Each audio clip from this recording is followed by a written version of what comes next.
చూపించాలి కదా.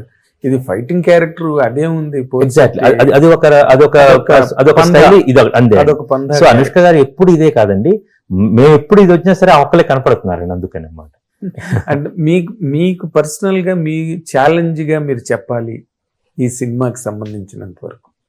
అండ్ మీ వరకు అనుష్క గారు డిఫరెంట్ క్యారెక్టర్లు చేసిన మాట వాస్తవం మీ సినిమాలకు సంబంధించి. అవునండి. బట్ ఇన్ జనరల్ గా వచ్చేసరికి ఆవిడ్ని హ్యాండిల్ చేయాలి, ఒక యాక్షన్ ఎపిసోడ్స్ కానీ బాగుంటాయి నా మీద. యాక్చువల్ గా మీ ఛాలెంజ్ ఏం లేదా? You did not feel any, అంటే ఇది అడాప్ట్ చేసుకోవాల్సి వచ్చింది అనుష్కను కొత్తగా చూపించడానికి? లేదు, ఈ కథ నేను రాసుకున్నప్పుడు అనుష్క గారి కోసం రాసుకున్నాను. ఈ సినిమా యూఎస్పీ అడగండి మీరు, అనుష్క గారు అంటాను నేను. అనుష్క గారి పర్ఫార్మెన్స్ అంటాను. కొత్త ప్రపంచం ఉన్నాయి, డీప్ ఎమోషన్స్ అనేక ఉన్నాయి. అందులో అనుష్క గారు కూడా ఒక one of the most important మాకు యూఎస్పీ అండి యాక్చువల్గా. అండ్ తను ఈ సినిమాలో తను చేసిన యాక్షన్ సీక్వెన్స్ కావాలి, ఆ అమ్మాయి తన ఫ్యాన్స్ కావచ్చు, ఆడియన్స్ కావచ్చు, చాలా పండగలాగా ఉంటుందండి. అట్ ద సేమ్ టైం ఈ సినిమా ఓన్లీ తన యాక్షన్ కొడుతుంది అందుకోసం నేను వెళ్ళలేదండి.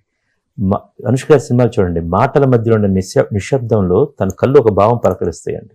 అవి చాలా న్యూయాన్సెస్ చాలా గొప్పగా ఉంటాయండి. మనం ఈ సినిమాలో మీరు సినిమా చూస్తుంటారు, ఆ మధ్యలో ఉన్నది కానీ ఆ సినిమా పరిగెత్తేటప్పుడు మనకు చాలాసార్లు దొరకదండి. మీరు సరోజ దగ్గర చూడండి, నేను లైవ్లో చూసా అని అనుకున్నాను, అమ్మ మామూలు పర్ఫార్మర్ కాదు ఏమో అని అనుకుని. వెరీ ఫస్ట్ ఫ్యూ డేస్ ఈ సినిమా అప్పుడు కూడా నాకు ఫస్ట్ డేనే తన పుట్టినరోజు నాడు టీజర్ వదిలాం కదండి, ఇలా పీక కోసే సీక్వెన్స్, అదే షూట్ చేసామండి. అలా పట్టుకుని ఇలా కళ్ళల్లో ఇలా చూస్తూ ఉంటే, నేను మానిటర్ కాకుండా నా రియల్ లైఫ్ తోటి నేను అది మానిటర్లో చూసి బంధించుకోవడానికి ఏముందండి, ఎడిటింగ్లో చూసుకోవచ్చు అది. But I saw that everything is right and immediately I turn to that and to just leave that moment అండి. That's an opportunity a director gets, great performance ఉంటే I can see them. Correct. So నేను అనుష్క గారి దగ్గరికి వెళ్ళింది ఆ కళ్ళ కోసం అండి. At the same time action చేస్తే ఆమె గ్రేస్ కోసం అండి, ఈ క్యారెక్టర్లో ఆమె సోల్ కోసం అండి. అన్ని బేరీస్ వేసుకుని నేను అనుష్క గారిని వెళ్ళటం జరిగింది. అది ఒక అదనపు ఉందండి. ఆమె గ్రేట్ పర్ఫార్మర్ కాబట్టి ఆమె దగ్గరికి వెళ్ళాము. And she does great action అండి. ఆమె చేస్తూ ఉంటే చాలా అవలేలుగా ఉంటుంది అన్నమాట. ఆమె Ram Kishan master fights choreograph చేసిన యాక్షన్ కొరియోగ్రాఫ్, ఎక్స్ట్రాడినరీ టాలెంట్ అండి ఆయన. మొత్తం నీట్గా తీసుకొస్తే ప్రాక్టీస్ చేస్తూ ఉంటే, మాస్టర్ ఇలా చేద్దాం అలా చేద్దాం అంటే పక్కన రాజీవ్ గారు, రే జాగ్రత్త, ఇన్సూరెన్స్ అన్ని జాగ్రత్తగా చెక్ చేసుకుంటారా, ఎక్కడ తగ్గదండి తను. She really went in to that అండి. అందుకని నేను అనుష్క గారిని అప్రోచ్ అవ్వడం జరిగిందండి. Was there any such kind of a living character అండి అక్కడ? లేదండి, కంప్లీట్ ఫిక్షియస్ సార్. ఫిక్షియస్. అవునండి. అంటే ఎక్కడ మీకు అలా ట్రేస్ కూడా దొరకలా? మేము అది ఆలోచించలేదండి యాక్చువల్గా. ఇక్కడ జరుగుతున్న ఘాటీల్లో ఇది ఒక కాల్పనిక కథ అండి. అదే మీరు మేనిఫెస్ట్ చేసుకున్నారు అంతే. ఇలాంటి క్యారెక్టర్ ఉంటే ఇది ఇటు పక్క ఇలాగ పరిగెడితే ఈ సమాజం బాగుపడితే, ప్రభుత్వాలు మేల్కొంటే అనే ఒక కాన్సెప్ట్. ప్రభుత్వాలు చాలా మేల్కొని ఉన్నాయండి. ఉక్కు పాదంతో ఈ గంజా నిర్మూలిస్తున్నాయండి. దానికి ఇది చిన్న ఊతం అయింది.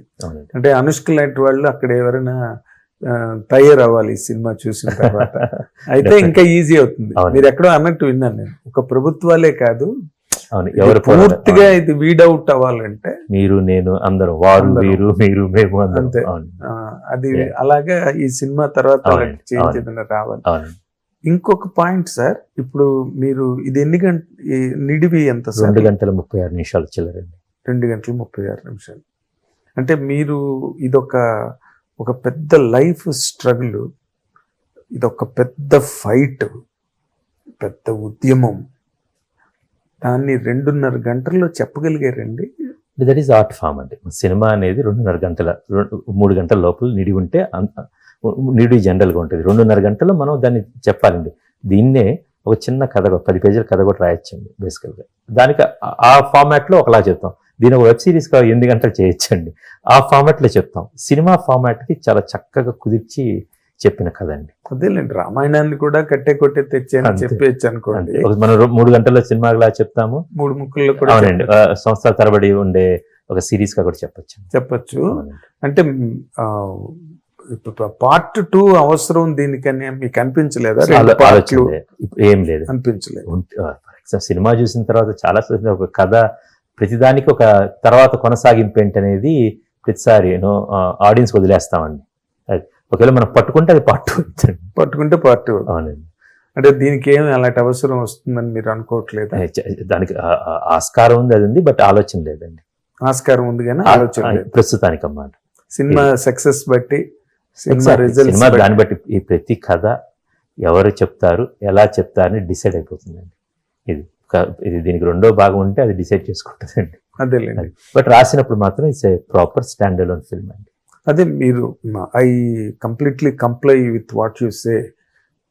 అంటే ఈ రోజునంతా కూడా పార్ట్ 1 పార్ట్ 2 ట్రెండ్ నడుస్తుంది కదా. అవునండి. అండ్ అనుష్క లాంటి ఆర్టిస్టు, ఇప్పుడు మీరు అన్నట్టుగా ఆవిడ తప్పితే ఈ రోజున ఇండియన్ సినిమాలోనే ఇంకొక ఆర్టిస్ట్ దొరకడం కష్టం. అవునండి.